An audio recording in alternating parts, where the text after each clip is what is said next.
Dios te bendiga, recibe un abrazo de nuestra parte en el nombre de nuestro Señor Jesucristo. La semana pasada habíamos comenzado con el mensaje Las 10 apariciones del Cristo resucitado y habíamos ya explicado 4 de ellas. Bueno, hoy continuaremos con las próximas 6. Pero antes vamos a hacer un pequeño resumen de las 4 primeras. Ahora recuerda que en cada una de las apariciones que ya hemos explicado y las que vamos a seguir explicando, no solamente queremos registrar el encuentro de Jesús, es decir, Jesús vino en este lugar y se le apareció a esta persona. Eso es realmente información que es muy útil e importante, pero lo que más queremos recalcar es el propósito de cada una de las 10 apariciones del Señor a sus discípulos, porque cada uno de esos discípulos tenían alguna condición o una situación particular. Así que vamos a comenzar un resumen de las 4 primeras apariciones para que vayamos recordando el tema y entremos en calor. Bueno, la primera aparición fue a María Magdalena. El Señor regresa a las personas que están afligidas. Es decir, María Magdalena, al estar tan cercana a Jesús, seguramente se sentía muy triste, muy abatida, y por eso el Señor regresó a verle, para sanar su ansiedad, su tristeza, su trauma. Ahora, la segunda aparición fue a las mujeres. Y recordábamos la semana pasada que en los tiempos de Jesús, la mujer no gozaba ni de los mismos privilegios ni derechos que los hombres. Jesús regresa a las mujeres y les da el privilegio de ser las primeras en verle después de su resurrección, porque le interesaba al Señor restaurar la dignidad de la mujer. Al Señor Jesús le interesaba que estas mujeres supieran las buenas noticias de que Cristo había resucitado y que ese primer gozo fuera de ellas. Jesús regresa a los marginados, a los castigados, a los tristes. Ahora, en su tercera aparición, el Señor Jesús regresa a Pedro. Recordamos que Pedro le había fallado al Maestro. Pedro había negado a Jesús 3 veces. Por eso Jesús regresa con él y específicamente pregunta por él. Le dice a las mujeres: dile a los discípulos y a Pedro que he resucitado. ¿Por qué hace esto Jesús? Porque Jesús viene a restaurar a aquellos que le han fallado, a aquellos que le han negado, a aquellos que se han apartado de la fe. Y en la cuarta hablábamos de los 2 discípulos que caminaban en el camino de Emaús. Y la Biblia nos dice que estos 2 venían afligidos y confundidos. Y el Señor Jesús comienza a caminar a un lado de ellos.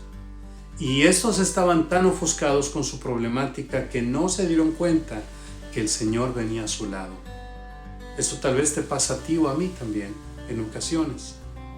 La palabra dice que le invitaron a quedarse y que cuando estuvieron comiendo, el Señor bendijo los alimentos y ellos se dieron cuenta de que era el Señor. Y el Señor desapareció.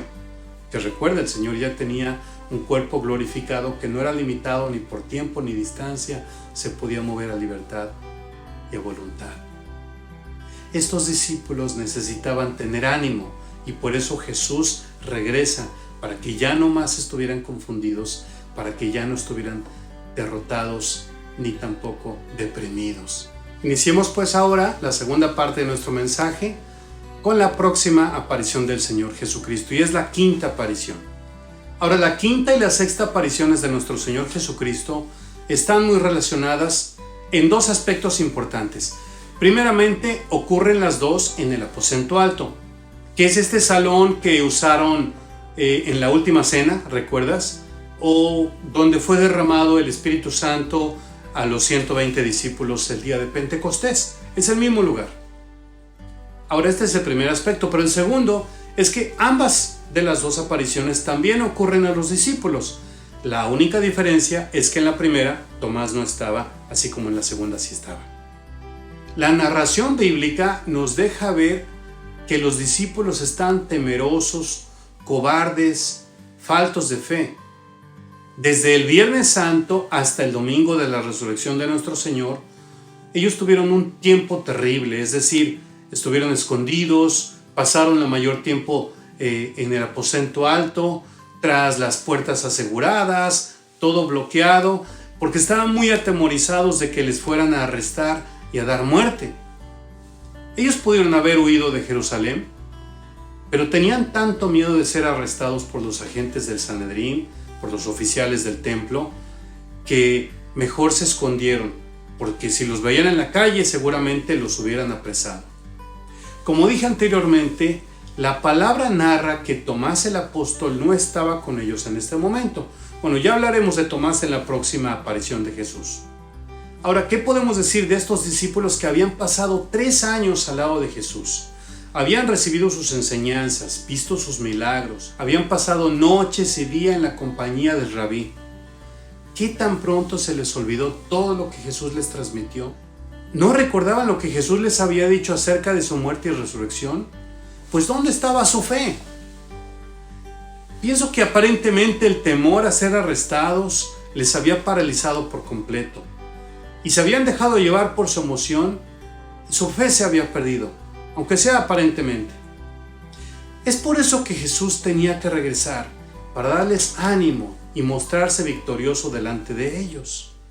La victoria de Jesús era por supuesto la victoria de ellos y de todos nosotros. Ahora es muy interesante ver cómo Jesús se presenta ante ellos. Pues la palabra dice que las puertas estaban cerradas y Jesús se aparece en medio de ellos. O sea, el Señor tenía la habilidad con este cuerpo glorificado después de la resurrección de moverse a voluntad. No lo limitaba ni el tiempo ni la distancia, podía aparecer y desaparecer. Así que se aparece Jesús en medio de ellos y les sopla su espíritu y les dice: paz a vosotros. En ese momento Jesús les da un toque de su Espíritu Santo. En el otro evangelio habla de que Jesús sopló de su espíritu y les dio paz. Este Señor milagroso que había muerto en la cruz ahora se presentaba con un cuerpo glorificado delante de ellos y podían ver a Dios en su naturaleza divina, pero también podían ver a Dios en su naturaleza humana, porque la palabra dice que ellos dudaban y que pensaban que estaban viendo un espíritu.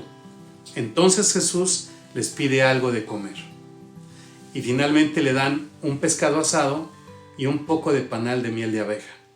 El Señor come. Entonces el Señor muestra su naturaleza humana, porque un espíritu no come, y el Señor comía mucho, ¿sabe? Entonces las dos naturalezas del Señor, pero aún hay más. La palabra dice que como ellos estaban temerosos, el Señor restaura su fe. Habían perdido la fe, pero el Señor dice en la palabra que les abrió el entendimiento para que creyesen las Escrituras. Así que estos discípulos que debían de haber creído porque Jesús ya les había enseñado esto, dudaron, perdieron su fe, pero Jesús regresa a restaurarles la fe. ¿Cómo está tu andar cristiano? ¿Acaso estás atemorizado y escondido en el aposento alto de tu corazón? Jesús viene y entra en él, te imparte de su espíritu y te levanta en su fe. ¿Por qué no le invitas a pasar? Miremos ahora la sexta aparición, y esta aparición es otra vez a los discípulos, pero especialmente al apóstol Tomás. Esto ocurrió una semana después del otro acontecimiento. Jesús se aparece a las personas que dudan y se apartan del rebaño. Tomás estaba procesando solo su pérdida, y en Juan capítulo 20, los versos 24 al 29, nos dice que Tomás había pasado 8 días fuera de la presencia de los discípulos. Así que una semana después, a los 8 días, Jesús aparece de nuevo en el aposento alto en Jerusalén a los apóstoles, pero esta vez ya estaba Tomás con ellos. Ahora, la palabra nos deja ver algo del carácter de este discípulo, pues parece que Tomás era algo pesimista por naturaleza, tal vez de doble ánimo. Pero no cabe la duda de que Tomás amaba a Jesús y seguramente estaba muy apesadumbrado, muy triste por la pasión y muerte del Señor. Tal vez por esa misma razón decidió sufrir a solas la inmensa pena que significaba la pérdida de Cristo. Y se había retirado por un poco de tiempo del grupo de los otros apóstoles. De manera que cuando Jesús aparece la primera vez a los discípulos, Tomás no estaba entre ellos. Y cuando los apóstoles le contaron que el Señor ya había resucitado, Aquella noticia le pareció a Tomás demasiada buena para creer, mucha hermosura para ser cierta. Tomás, en mi punto de vista, cometió un error grande, que lo cometemos muchos de nosotros. Se apartó del cuerpo de Cristo, se apartó de la congregación. Hoy muchos estamos en cuarentena y deseamos regresar y abrazar y reír con los hermanos de la fe, pero el que está apartado, no solamente está apartado en cuarentena, sino que está distanciado del cuerpo de Cristo y debe de sentir una doble tristeza. Seguramente hay muchos asuntos que arreglar, es decir, habría que pedir perdón o tal vez recibir perdón de parte de la gente que nos ha ofendido o que ofendimos. Pero yo creo que el apartarse del cuerpo de Cristo, apartarse de tu congregación, te hace demasiado vulnerable y el enemigo toma ventaja de tu vida. ¿Por qué no vuelves otra vez al cuerpo de Cristo? Ahora es muy interesante ver cómo Jesús llama a Tomás, el incrédulo, y le presenta en su cuerpo glorificado las cicatrices de sus heridas. Para Jesús era muy importante que Tomás se cerciorara de que el mismo Cristo que había muerto en la cruz era el mismo que estaba frente a él ahora. Lo que el Señor había dicho se cumplió. El Señor había resucitado. Y ahora le dice: Tomás, toca mis heridas, pon tu mano en mi costado, cerciórate. La respuesta de Tomás es que creyó. Se postra ante Jesús y le dice: Señor mío y Dios mío. Aquí viene una gran bendición para ti y para mí. Claro, porque Tomás necesitó ver para creer, pero dice la palabra, el mismo Jesús lo afirma, dice: benditos aquellos que no me han visto y aún creen. Esos somos tú y yo. Así que no solamente Jesús vino a restaurar la fe de Tomás y la comunión de Tomás con los discípulos y con Dios mismo, sino de paso también nos bendijo a ti y a mí, porque nosotros, sin ver a Jesús, creemos en Él. Miremos ahora la séptima aparición de nuestro Señor Jesucristo, y esta ocurrió a los 7 discípulos al amanecer. Jesús aparece a las personas que han perdido el sentido de la misión que le dio, en este caso los discípulos, quienes habían regresado a ser pescadores cuando Cristo los había llamado a ser pescadores de hombres. La palabra está en Juan capítulo 21, los versos del 1 al 14. Ahora la palabra nos narra en el capítulo 21 de Juan que estaban todos juntos: Simón Pedro, Tomás, Natanael, el de Caná de Galilea, los hijos de Zebedeo y otros 2 discípulos, pescando. Y obviamente no habían pescado absolutamente nada, porque no tenían que estar allí. Cristo los había llamado a otro propósito y pasaron toda la noche tratando de pescar. Ahora Jesús se aparece primeramente en la playa y el Señor ya había encendido un fuego y tenía las brasas, tenía un poco de pescado allí y le grita a los discípulos: ¡Hey, hijitos! ¿Han pescado algo? Obviamente la respuesta es: no hemos pescado nada. Miren, echen la red del otro lado y pescarán algo. Supongo que a regañadientes estos expertos pescadores tiran la red y ocurre el milagro, una pesca milagrosa.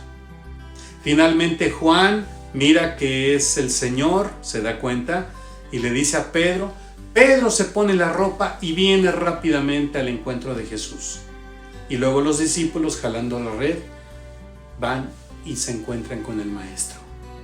¿Qué tenían que hacer estos hombres pescando cuando Cristo ya los había llamado a ser sus ministros, a predicar el Evangelio? Muchas veces tú y yo también volvemos otra vez a los rudimentos de nuestra vieja vida. Ahora me parece muy interesante y hermoso cómo nuestro Señor Jesucristo vuelve otra vez a tener comunión con sus discípulos. ¿Por qué? Porque les invita a comer, les comparte. Y fíjate, el Señor, en vez de recriminarles, comienza un diálogo fascinante con el objetivo de restaurarles la misión que una vez les entregó, de ir y predicar el Evangelio, de ir y hacer discípulos, de cuidar de la grey del Señor. Y entra en un diálogo con Pedro. Aquí lo vamos a ver en el capítulo 21 del Evangelio según San Juan. Y vamos a comenzar leyendo a partir del verso 15 Dice aquí la palabra que cuando hubieron comido, Jesús dijo a Simón Pedro: Simón, hijo de Jonás, ¿me amas más que estos? Le respondió: sí, Señor, tú sabes que te amo. Él le dijo: apacienta mis corderos, apacienta mis corderos. ¿Se acuerda por lo cual el Señor los llamó de ser pescadores?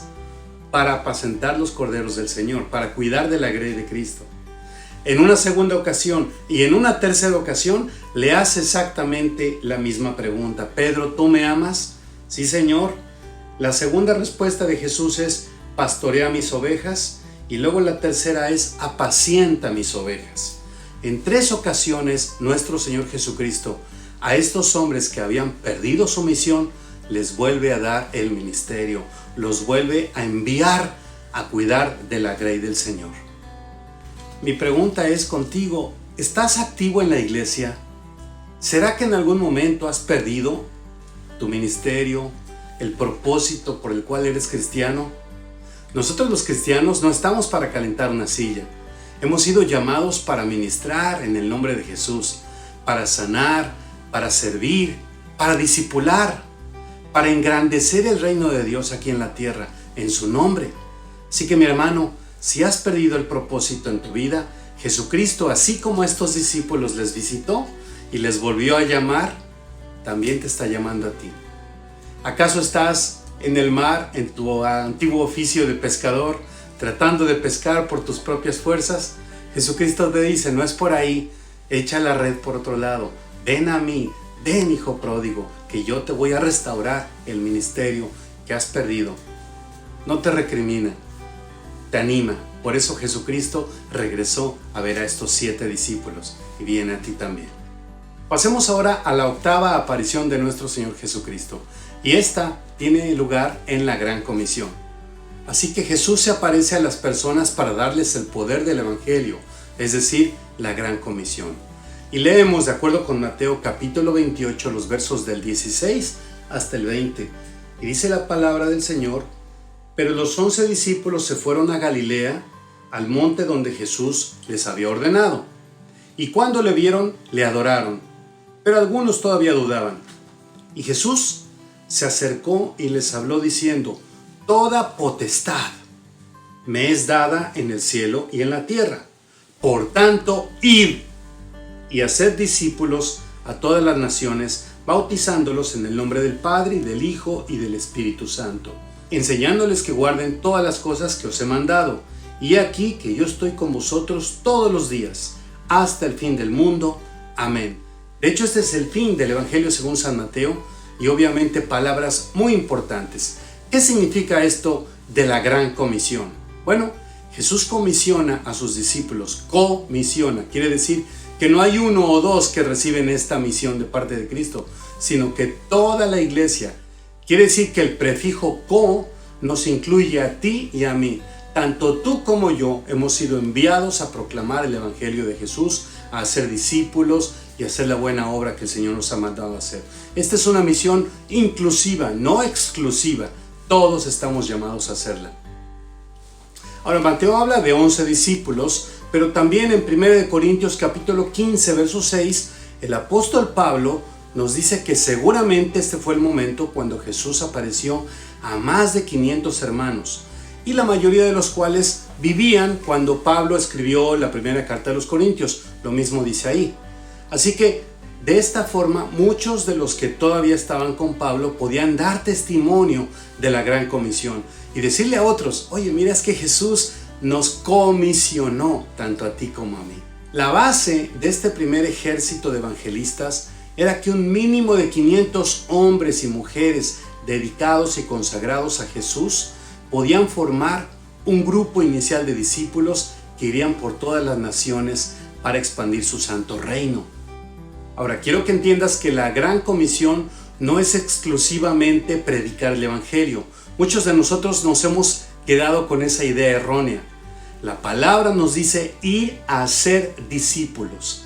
Así que no se trata de convencer a la gente de un producto o algo así como ventas a domicilio o vender jabón. No. Eso tiene que ver con hacer discípulos. Sí, predicar es una parte, predicar el evangelio es importante porque es la base, pero luego es educar al convertido, enseñarle a orar, a servir, a tener comunión con Dios y con la gente.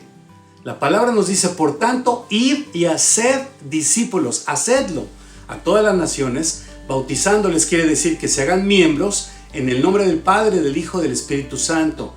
Y esto, hermanos, es una conversión completa. El convertido y el discípulo puede también hacer otros discípulos para nuestro Señor Jesucristo. Y los discípulos en aquel tiempo tenían que enseñar con su propio testimonio todas las cosas que Jesús les había enseñado, con enseñanzas claras del reino, con la palabra de Dios que nutre a los nuevos convertidos. Pues la palabra dice que no estarían solos, sino que Jesús no los dejó abandonados a su suerte. El Espíritu Santo moraba en ellos y la comunión de los apóstoles y la enseñanza estaba presente todos los días y pasaba de boca en boca la enseñanza del Señor. Ahora, en pocos días sería derramado el Espíritu Santo, el día de Pentecostés. Así que el Espíritu Santo iba a completar las obras que ya Jesús había enseñado. Y esto lo decía el Señor en Juan capítulo 14, verso 26. Bueno, hemos avanzado y ahora vamos a pasar a la novena aparición de nuestro Señor Jesucristo resucitado a sus discípulos. Y esta se da a Jacobo y a los discípulos. Jesús se aparece a las personas para que esperen pacientemente el bautismo, que es la transformación total del Espíritu Santo.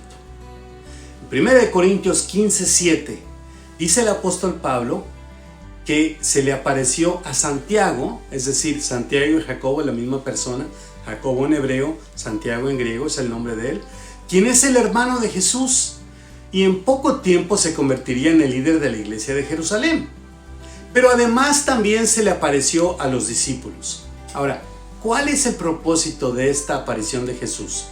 Quiero que notes algo muy importante en el carácter de los discípulos. Fíjate bien, hay una gran diferencia, una diferencia diametral entre la vida de los discípulos antes de la venida del Espíritu Santo y después de la venida del Espíritu Santo.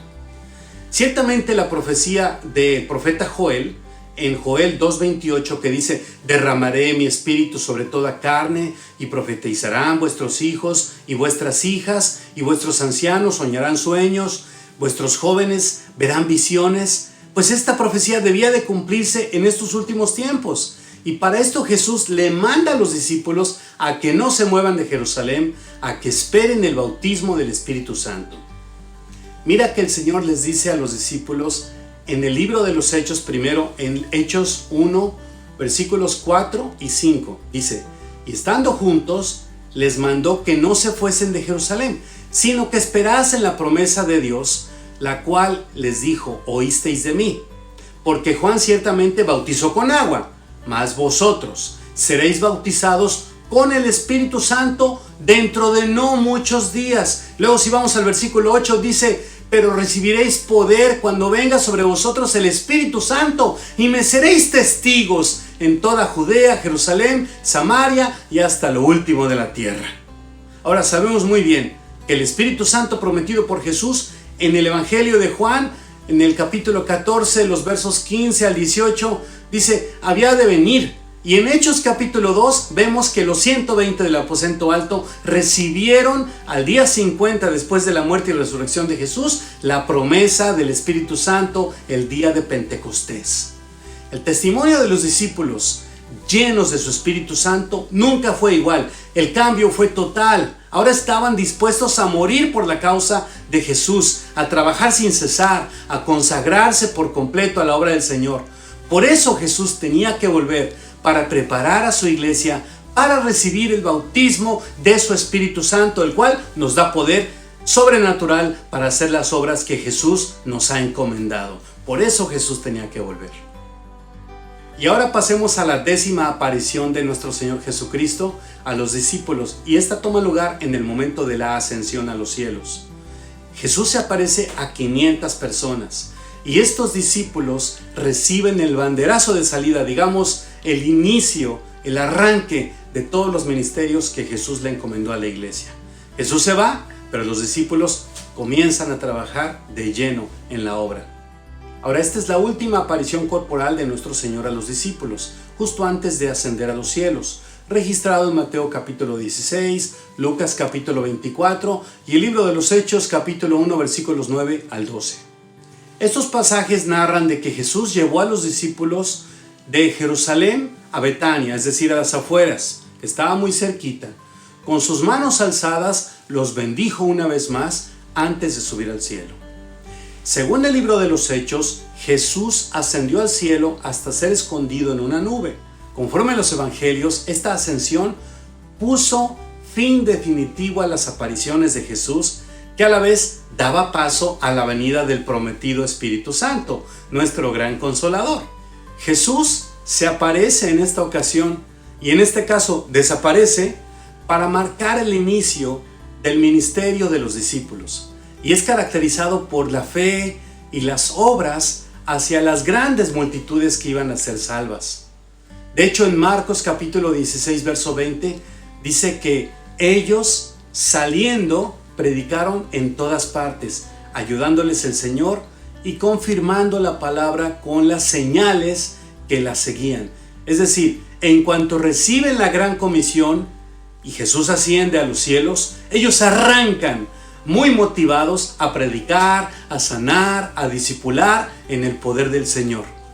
Y esto aún es más evidente justo después del día de Pentecostés. ¿Se acuerdan que Pedro le predica a la multitud y se salva una gran cantidad de personas? Y esto es por el derramamiento del Espíritu Santo que les equipa y les da el poder de predicar a Cristo, nuestro Señor. Como te había dicho en el punto anterior, existe un cambio rotundo, radical, en la conducta de los discípulos antes de la venida del Espíritu Santo y después de la venida del Espíritu Santo. La diferencia es la autoridad, la unción del Espíritu Santo que les equipa para hacer obras más grandes aún de las cuales el Señor Jesucristo hizo. Y eso lo promete el mismo Cristo a su iglesia. Ahora, para concluir, nos conviene analizar varios aspectos de estas 10 apariciones de nuestro Señor Jesús. Primeramente, con evidencia incuestionable, Jesucristo demuestra su resurrección. Jesús estaba vivo, no estaba muerto. Y con esto Jesús marca su victoria sobre la muerte, sobre Satanás. Y la raíz de su victoria sobre la muerte y la maldad y el pecado, con esto Cristo lanza a los discípulos embestidos de su poder a hacer la obra a todas las naciones. Ahora, el segundo propósito tenía que ver con su apariencia. Porque recuerda cómo era Jesús durante sus apariciones. Físicamente se parecía a cualquier ser humano. No era un espíritu luminoso, volando por ahí en una nube o en una dimensión desconocida espiritual, o que no tenía sustancia, que no se podía tocar. Tampoco era un fenómeno de la experiencia puramente psíquica o una visión subjetiva, pues caminaba sobre la tierra como todo ser humano, comía alimentos, fue visto, fue oído, fue tocado, fue agarrado por otros. Se trataba de la presencia personal de carne y hueso dentro del espacio y tiempo de la comunidad de la fe. Es decir, estuvo en medio de ellos. De manera que participaba del mundo nuestro usando los 5 sentidos y siendo alcanzado por los órganos sensoriales de otros. Es decir, le escuchaban, le oían, le veían. No obstante, tenía poderes especiales y aquí podemos ver su divinidad. Y estos poderes los usaba solamente en momentos propicios y que él mismo seleccionaba, pues él tenía dominio y control sobre ellos. Podía anticipar el futuro, pues profetizaba la ejecución de Pedro y dio órdenes a los discípulos para que se quedaran en Jerusalén, anticipando la venida del Espíritu Santo en el día de Pentecostés. Jesucristo es Dios y sabe todas las cosas. Es muy notable ver la dualidad de la personalidad de Jesús, total y 100% hombre y total y 100% Dios. Pues él podía participar en una comida y comer con los discípulos. No era un espíritu simplemente, sino que estaba revestido con un cuerpo natural. Además, Jesús muestra sus heridas a Tomás y con esto demuestra que el mismo Jesús que murió en la cruz es el mismo que había resucitado. No eran dos ni lo habían cambiado. La misma persona de Jesús estaba enfrente de los discípulos. Evidentemente, el cuerpo enterrado en la tumba fue asimilado y transformado de una forma especial a un cuerpo resucitado y glorificado de nuestro Señor Jesucristo, el cual no estaba limitado por el poder natural, sino que era sobrenatural. Se podía mover a distancia, cruzar muros, etc. Jesucristo con su resurrección marca el triunfo sobre la muerte, sobre todo porque Jesús, después de que resucita, ya no tiene una vida natural y muere aquí en la tierra de ninguna manera, sino que asciende a los cielos vivo y ahora está sentado a la diestra del Padre reinando con poder. Y esa es la apariencia de nuestro Señor, un cuerpo glorificado que tiene vida eterna. Ahora, en tercer lugar, ¿cuáles eran los mensajes del Cristo resucitado a sus discípulos? ¿De qué hablaba durante sus apariciones? Bueno, creo que los temas principales eran dos. Primeramente, invitaba a los testigos oculares a que comprobaban que Él estaba vivo. Presentaba así evidencias contundentes de su resurrección y con esto demostraba que era Dios. Pero también demostraba que era hombre, pues le podían tocar, podían comer junto con Él, le podían abrazar, le podían percibir.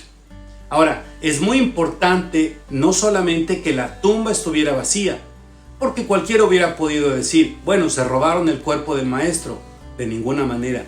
Jesucristo, con evidencias físicas, había mostrado con sus heridas que el mismo de la cruz es el que estaba resucitado. Y la evidencia de tener un cuerpo físico era la evidencia de que nadie se había robado el cadáver. Allí estaba, el Señor había vuelto a vivir por medio del poder de Dios, había resucitado. Y como segundo tema principal que hablaba el Señor Jesucristo a los discípulos, es que repetía el mandato misionero que muchas veces les dio, de que lleváramos toda su gloria y su salvación a toda persona y a cada rincón del mundo.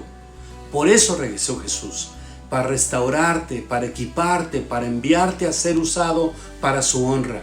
El trabajo de la gran comisión es para todos nosotros.